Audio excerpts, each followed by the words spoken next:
More on the National Union, Sunday, November 18th, 1934.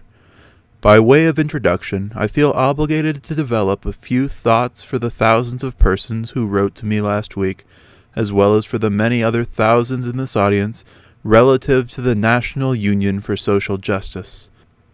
As you already know, I was impelled to launch this organization chiefly because I was deluged by a multitude of letters coming from Catholics and Protestants and Jews, from shopkeepers, industrialists, farmers, and laborers.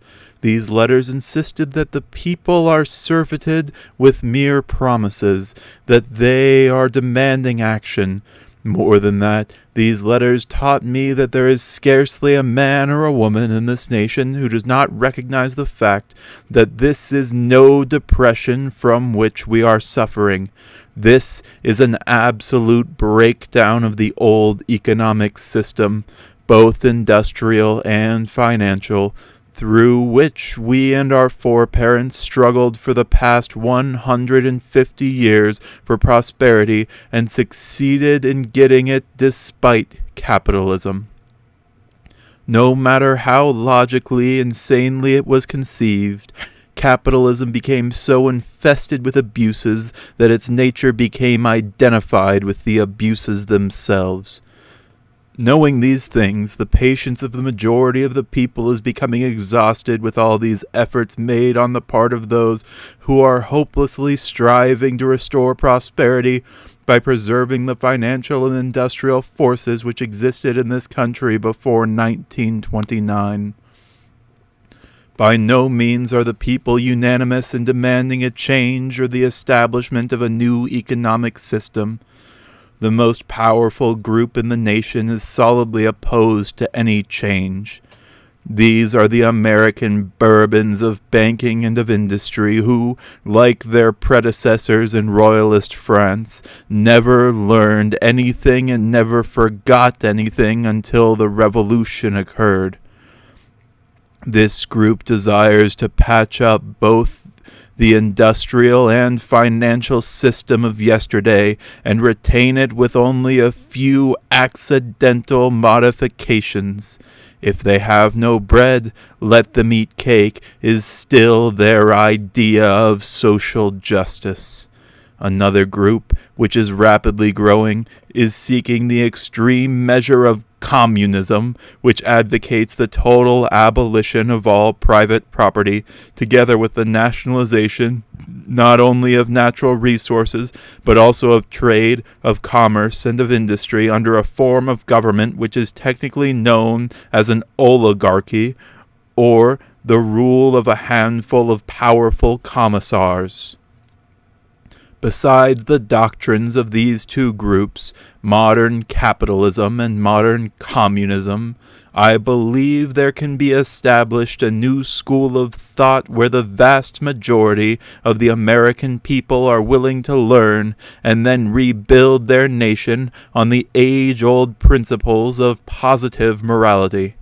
I believe that neither capitalism, as we know it, nor communism, as it operates in Russia, is desired by the ordinary American man or woman. One is just as obnoxious as the other. They are both bad trees which can do nothing better than bear bad fruit. They are both breeders of poverty, both founded upon unjust principles as they both lead inevitably to revolution. While we refuse to adopt plans or the philosophy of the communist, we also refuse to support any policy or any group of men who endeavor to restore to the power of the American capitalism which is associated with want in the midst of plenty. The regimented poverty of communism and the created poverty of capitalism are both equally unnecessary. With this idea in mind, I accepted the challenge of millions of letters received during the past 2 years to give you people something else besides talk, to give you an outlet for action. The people want a new deal that is a new deal, where the old kings and queens of finance and the legal jokers of politics are thrown into the discard. They want no marked cards. They simply want to play the game of commercial, industrial, and financial life, if you care to call it such, honestly and fairly according to the rules of social justice. Rules based upon the inalienable rights of human nature and not upon the sordid basis of warped individualism. This organization, known as the National Union for Social Justice, is in its cradle. The word national implies that it is not for Michigan or for New York only. It is for every state in the nation.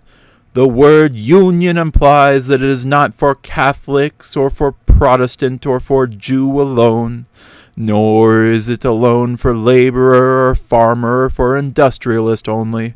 It is for all our citizens, irrespective of race, of color, of creed, or of profession. It is to be dominated not by Catholic priest or Protestant minister or Jewish rabbi, but by American citizens as such. The words social justice point out that it is, first of all, opposed to the absolute injustices which are rampant in our midst, and signify that it stands for a fair and equitable distribution of wealth, of profits, and the establishment of those principles which will guarantee us a right to life, to liberty, and to the pursuits of happiness. Lastly, it is an active organization which will not be contented to talk about these things, but which plans to reduce these things into practice, so that we citizens who form this nation shall be enabled without fear of exploitation to enjoy the plenitude of God's blessings which have been poured upon us and which are being withheld because of a famine, not of food, not of scientific ability, but of social justice. I have laid down 16 principles, the realization of which is our ultimate objective. These principles are so substantially related to this National Union for Social Justice that anyone who is not willing to accept them in their entirety is not welcome in this union. They represent the solid ground upon which the majority of us will march to victory. They define clearly our hostility to both communism and American capitalism as we know them. But they can never be realized under our form of government unless we can number at least 5 million adherents to these principles and thereby establish a balance of power independent of parties and of politics. There is no new political party any more than the United States Steel Trust or the United States Chamber of Commerce or the American Bankers Association or the coal or oil or textile interest constitute a political party, despite the fact that they retain powerful lobbies in Washington. But it will be a union to be reckoned with by every senator, by every congressman, and by every president who we elect to legislate and to execute the laws of this country for the welfare of the majority of the people in this country. I openly admit that this union pretends to be nothing less than an articulate, organized lobby of the people to bring the united pressure upon the representatives at Washington for the purpose of securing the passage of those laws which we want passed, solely with the end in view of breaking down the concentration of wealth, of eliminating the abuses which have been identified with capitalism, and of building up legislation for social justice instead of legislation that breeds communism. You have elected representatives, but once they occupy their seats at Washington, they are buttonholed by every selfish interest working against your interest. The purpose of this organization is to tell them what laws you want passed and to give you, the laborer, the agriculturalist, and the forgotten man just as much influence as is possessed by the vested powers of wealth. It is a sorry day that such a move on our part is necessary. but an openly avowed rubber stampism has made this necessary. Listen to the feet that sound on the steps of the Capitol. Visualize those that enter the senators' offices or the voices that plead for privileged legislation.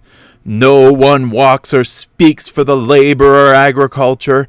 As a handful of senators and representatives fight your losing battles, we are finished surrendering to the mighty lobbies of wealth.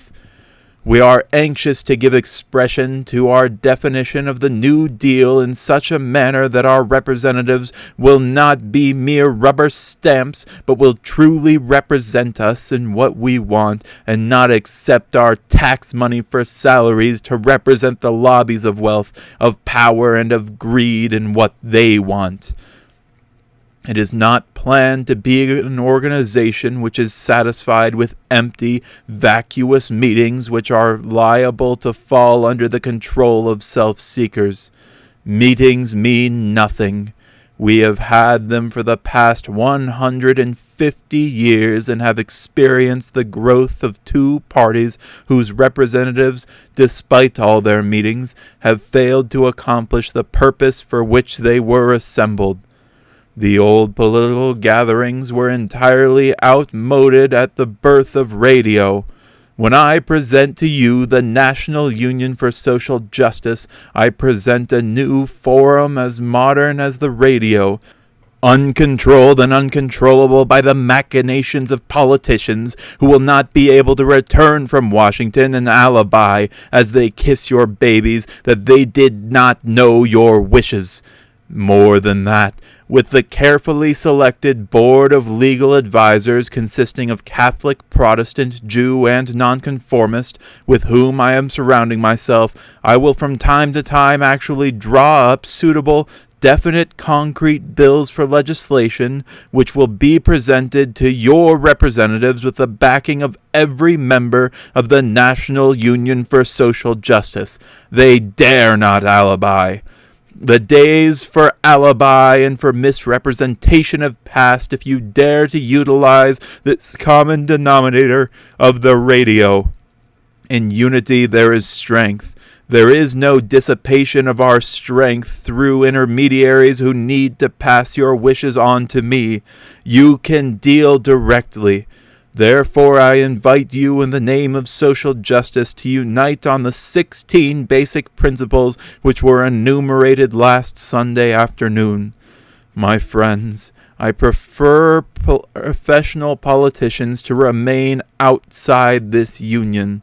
There is not one professional politician in this nation who can conscientiously sign up with these 16 points. Politicians are not going to use us. We plan to use them. They have had their chance and they have failed. Too often their motto, "To the victor belong the spoils," is not in harmony with our motto, "To the American public belongs social justice."